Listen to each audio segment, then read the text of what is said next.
and they will take its children. The member for Lanark, Frontenac, Kingston. Thank you, Speaker. My question is to the Premier. In my supplemental question yesterday, I asked this government if the people of Ontario should prepare for internment camps.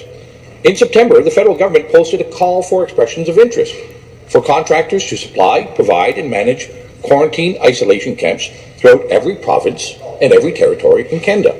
These quarantine isolation camps, however, are not limited to people with COVID, but provide a wide latitude for many people to be detained.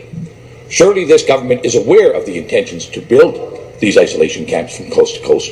And my question to the Premier is, how many of these camps will be built, and how many people does this government expect to detain? Government House Leader. Thank you, Mr. Speaker. It is very true that when people leave the country and when they come back in, that the province is suggesting, and the federal government, in cooperation with the federal government, we're suggesting that people isolate themselves. That has been a practice that has been very successful, not only here in the province of Ontario, but across Canada. And we will, of course, be redoubling our efforts to make sure that the people of the province of Ontario remain safe, Mr. Speaker. So if the member is referring to the fact that that one of the public health policies is that when you return from a jurisdiction outside of the province of Ontario or from another country that you isolate yourself for 2 weeks, I would suggest that has been a good policy that's been working. In fact, this House has been doing the same thing since we came back. We are working in cohorts to make sure that the Legislative Assembly can continue to operate. That's why we have two separate cohorts, Mr. Speaker. Response to operation of the official opposition. That is why all members of the Independents have been excluded from that cohort, because we want them to be able to participate in debate. So we will continue to do everything in our power to make sure that this House continues, but that the people of the province of Ontario and Canada are kept safe. Supplementary question. Again, back to the Premier.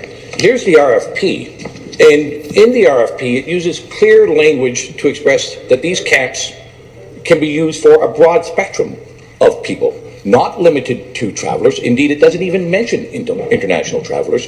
It's just a broad latitude of people. And I'll send over the copy of the RFP after.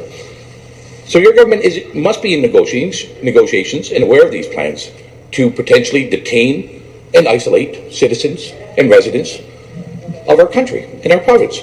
So, Speaker, to the Premier, where will these camps be built? How many people will be detained? And for what reasons? For what reasons can people be kept in these isolation camps? And I'd like to have the Premier assure the people of Ontario. Member, take a seat.